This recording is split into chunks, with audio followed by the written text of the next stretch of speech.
આ તરફ ઉત્તર ભારતથી મહારાષ્ટ્ર સુધી આવનારા દિવસોમાં લૂ અને ભીષણ તાપમાન કહેર વર્તાવશે તેવી હવામાન વિભાગે આગાહી વ્યક્ત કરી છે। હવામાન વિભાગે યુપી બિહારથી હરિયાણા પંજાબ સુધી પારો 5 ડિગ્રી સુધી ઊંચકાવવાની આગાહી વ્યક્ત કરી। રાજસ્થાન અને યુપીમાં તો ગરમ પવનો ફૂંકાવાની પણ શક્યતા છે। આ સાથે તાપમાનનો પારો 45 ડિગ્રી સુધી પહોંચે તેવી આગાહી છે। રાજધાની દિલ્હીમાં પણ તાપમાનનો પારો 40 ડિગ્રીને પાર થવાની શક્યતા છે। કાશ્મીર ખીણમાં અનપેક્ષિત વૃદ્ધિ જોવા મળી રહી છે, જે પહાડી વિસ્તારોમાં જળસંકટ અને ગ્લેશિયર્સ પીગળવાની ગતિ વધારી શકે છે। હવામાન વિભાગે એપ્રિલના ત્રીજા સપ્તાહથી મે મહિનાના પ્રથમ અઠવાડિયા સુધી ઉત્તર ભારત અને મધ્ય ભારતમાં હીટવેવની સ્થિતિ સર્જાવાની ચેતવણી વ્યક્ત કરી।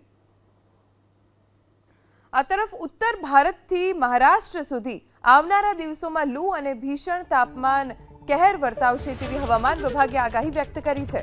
હવામાન વિભાગે યુપી બિહારથી હરિયાણા પંજાબ સુધી પારો 5 ડિગ્રી સુધી ઊંચકાવવાની આગાહી વ્યક્ત કરી।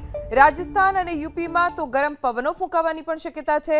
આ સાથે તાપમાનનો પારો 45 ડિગ્રી સુધી પહોંચે તેવી આગાહી છે।